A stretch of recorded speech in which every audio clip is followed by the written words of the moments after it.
अपने blood flow को boost कीजिए to increase your sexual performance, यानी अपनी सेक्सुअल परफॉर्मेंस को इंक्रीज करने के लिए अपने ब्लड फ्लो को किस तरह से इम्प्रूव किया जा सकता है। हमारी बॉडी के जितने भी मेन ऑर्गन्स हैं उनमें ब्लड फ्लो का प्रॉपर जाना बहुत ज़्यादा इंपॉर्टेंट है, और इसी तरह से सेक्सुअल ऑर्गन्स में भी ब्लड फ्लो का प्रॉपर होना जो है वो बहुत इंपॉर्टेंट है। उसकी जो रीज़न्स हैं वो ये हैं कि जब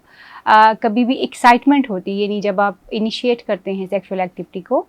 तो उस वक्त हमारी बॉडी में ब्लड फ्लो जो है वो सारा का सारा हमारे जेनिटेलियाज़ की तरफ, यानी हमारे प्राइवेट पार्ट्स की तरफ जो है, हमारे अज़्व ख़ास की तरफ जो है वो होना शुरू हो जाता है।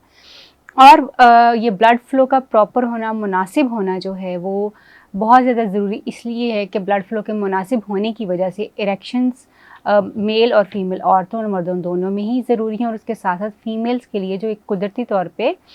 चिकनाहट की ज़रूरत होती है वो भी इसी ब्लड फ्लो की वजह से जो है वो या वेटनेस की ज़रूरत होती है, इसी ब्लड फ्लो की वजह से वो होती है। सो ब्लड फ्लो का प्रॉपर होना बहुत ज़रूरी है। अर्ली 20s में और 20s तक तो ब्लड फ्लो खुद ब खुद ही बहुत अच्छा हो जाता है, मगर जैसे जैसे हम अपनी 40s तक रीच करते हैं तो ब्लड फ्लो जो है वो उतना अच्छा नहीं रहता। उसकी वजह जो है वो ये है कि हमारी बॉडी में कहीं ना कहीं प्लैक्स जो हैं, यानी कुछ ना कुछ फैट्स वगैरह, कुछ ना कुछ गन जो है वो जमना शुरू हो जाता है, और जब वो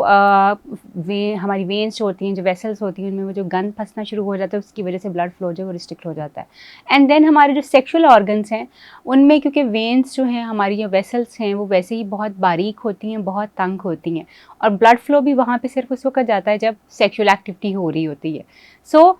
इतनी तंग वेन्स और वेसल्स के अगर बीच में कहीं प्लैक जो है वो आ जाए या कुछ ब्लड फ्लो प्रॉपर ना हो पाए, तो उस सूरत हाल में of course sexual activity, erections जो हैं वो इफ़ेक्ट होती हैं, और सेक्सुअल डिसफंक्शन जो है वो होने के ख़तरात बहुत ज़्यादा हैं। ये बात हमें एक चीज़ बहुत क्लियरली बताती है कि जितने भी वो लोग जिनको हार्ट अटैक्स हो जाते हैं, जिनको डायबिटीज़ हो जाती है, जिनको कोलेस्ट्रॉल लेवल जो है उनका इंक्रीज़ हो जाता है, उनके लिए ख़ास तौर पे ये बात समझने की ज़रूरत है कि वो सारी बीमारियां हैं जो कि कार्डियोवैस्कुलर सिस्टम के साथ जो है वो रिलेटेड हैं, यानी आपके वैस्कुलर सिस्टम के साथ जो है, जो हमारे दिल का और खून पंप करने का और अंतड़ियों का जो सिस्टम है उसके साथ ये रिलेटेड होता है। और अगर किसी भी इंसान को जो है अर्ली एज में सेक्सुअल डिसफंक्शन होना शुरू हो जाए, यानी कोई जिनसी प्रॉब्लम बड़ी अर्ली एज के ऊपर होना शुरू हो जाए या उसको महसूस होना शुरू हो जाए, तो ये एक बड़ी क्लियर कट इंडिकेशन है कि कहीं ना कहीं कोई बड़ा ख़तरा जो है वो आ रहा है। बड़ा ख़तरा मे बी कोई heart problem, may be diabetes, may be आपको कोलेस्ट्रॉल का जो है प्रॉब्लम होने वाला है। यानी अर्ली जो है सेक्सुअल डिसफंक्शन या सेक्सुअल एक्टिविटी का ठीक ना होना जो है हमें इंडिकेट करता है कि कोई बड़ा ख़तरा हो सकता है। सो एक चीज़, सिर्फ एक चीज़ जो है जो हमें हेल्प कर सकती है कि हम अपने कार्डियोवैस्कुलर सिस्टम को जो है बेहतर रख सकें, वो है हमारी एक्सरसाइज, हमारा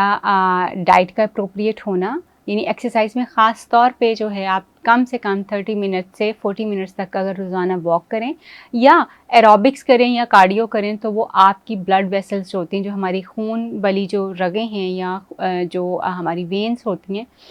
उनकी सेहत के लिए बहुत ज़्यादा ज़रूरी है। जब हमारा कार्डियोवैस्कुलर सिस्टम अच्छा होता है तो ऑटोमेटिकली हमारे दिल की जो है सेहत वो भी अच्छी होती है। उसके साथ साथ वो लोग जो कि डायबिटीज़ में कहीं खुदा न खास्ता फॉल करने का जिनको ख़तरा होता है, या फिर कोलेस्ट्रॉल बढ़ने का जो ख़तरा होता है, वो भी अगर वो एक्सरसाइज कर रहे होते हैं तो ब्लड फ्लो के बेहतर होने की वजह से ये चीज़ें भी मैनेज होना शुरू हो जाती हैं। सिर्फ एक वाही चीज़ ऐसी है जो कि आपके कार्डियोवैस्कुलर सिस्टम को जो भी इम्प्रूव कर सकती है, और जब आपका कार्डियोवैस्कुलर सिस्टम जो है, यानी जो अंतड़ियों का और खून के बहाव का सिस्टम हमारी बॉडी का है,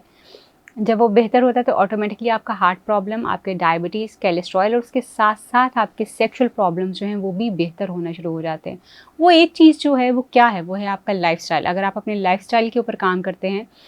तो आपका कार्डियोवैस्कुलर सिस्टम जो है वो बेहतर हो सकता है। लाइफ़स्टाइल को बेहतर कैसे किया जा सकता है? लाइफ़स्टाइल को बेहतर करने के लिए सबसे ज़्यादा ज़रूरी जो है वो ये है कि आप अपनी रूटीन में 30 मिनट्स का वॉक, 30 टू 40 मिनट्स का वॉक जो है या एक्सरसाइज जो है उसको शामिल कीजिए, जिसमें एरोबिक्स हो सकती हैं, कार्डियो हो सकती है, क्योंकि ये वो चीज़ें जो आपके ब्लड फ्लो को बेहतर करती हैं, और ना सिर्फ आपकी पूरी बॉडी के कार्डियोवैस्कुलर सिस्टम को बेहतर करती हैं, बल्कि आपके जेनिटेलियाज होते हैं, जो हमारे प्राइवेट पार्ट है, जो हमारे सेक्सुअल ऑर्गन्स होते हैं, उनकी तरफ ब्लड फ्लो को भी बेहतर करते हैं। उसके साथ साथ जो है डाइट जो है आपकी, हेल्दी ईटिंग जो है वो बहुत ज़्यादा ज़रूरी है। और हेल्दी डाइट जो है वो हम देखते हैं कि बहुत सारे ऐसे फूड अवेलेबल हैं जिनमें ऑयल बहुत ज़्यादा होता है, और हमें ख़ास तौर पे वो फूड लेने की ज़रूरत है जो कि जिसमें एक तो फ्रूट्स हों और दूसरा वेजिटेबल्स हों, और ख़ास तौर पे जिनमें प्रोटीन्स हो सकती हैं, जिसमें ऐसी चीज़ें हो सकती हैं जो हमारी सेहत के लिए बहुत ज़्यादा बेहतर है, और ख़ास तौर पे जिनमें जो ऑक्साइड है वो वाले फूड्स जो हैं वो लेना हमारी सेहत के लिए बहुत बेहतर होगा। जितना भी अनहेल्दी और जंक फूड है जैसे बर्गर्स हैं, पेप्सी कोक है, और शुगर का बहुत ज़्यादा इस्तेमाल जो है ये हमारे वेस्कुलर सिस्टम को जो है, यानी हमारा जो आंतड़ियों का और खून का सिस्टम है इसको ख़राब कर सकता है। इसी तरह से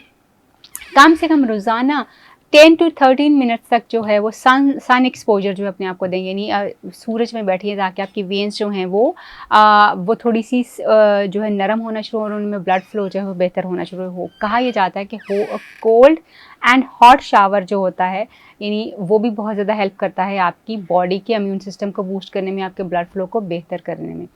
अपनी नींद का ख़ास तौर पे जो है वो ख़्याल रखिए, नींद को अप्रोप्रिएट लीजिए, चाहे 6 घंटे 8 घंटे हो मगर मुनासिब सोएं, और अपने स्ट्रेस को इसके साथ साथ जो है मैनेज करना बहुत ज़्यादा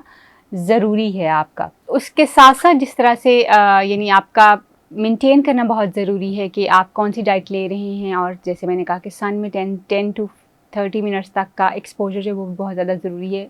प्रोवाइडेड कि आप सन ब्लॉक वगैरह फेस पे ज़रूर इस्तेमाल करें ताकि बहुत ज़्यादा टैन ना हो जाए। हमारे यहाँ पे इशूज़ भी हैं ये। उसके साथ साथ अपने वेट को मेंटेन करना, एक ऐसा वेट जो कि आपके ब्लड जो सिस्टम है उसको इफ़ेक्ट ना कर पाए, उसको मेंटेन करना बहुत ज़्यादा ज़रूरी है। और ख़ास तौर पे आपका जो मिड सेक्शन होता है, हमारा पेट का जो बीच वाला